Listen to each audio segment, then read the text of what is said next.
Sepi job, pelawak Ucok Baba jualan lato-lato. Pelawak Ucok Baba jualan lato-lato di pinggir jalan setelah sepi job di dunia hiburan. Ucok Baba jualan lato-lato untuk cari nafkah untuk keluarganya. Dalam akun YouTube-nya, pelawak Ucok Baba mengungkapkan membagikan kegiatan terbarunya itu. Ucok Baba mengaku jualan mainan lato-lato yang lagi viral karena lagi sepi job di dunia hiburan. Dia pun tak malu dengan kegiatan barunya. Sebab menurutnya, uang bisa didapatkan dari mana saja.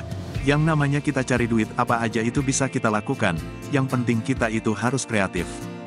Jangan pernah kita mengeluh, segala sesuatu itu kita jadikan duit, kata Ucok Baba dikutip dari kanal YouTube pribadinya, Jumat, tanggal 13 Januari tahun 2023. Rupanya pemilik nama lengkap Usnan Batubara itu berjualan mainan anak-anak, termasuk lato-lato, yang sedang viral.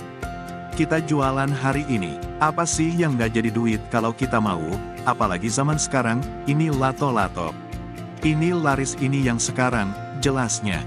Di video yang sama, Ucok Baba tampak sedang mengemas barang dagangannya dan memasukkannya ke box besar. Setelahnya, dia memesan ojek online untuk pergi ke lokasi jualan.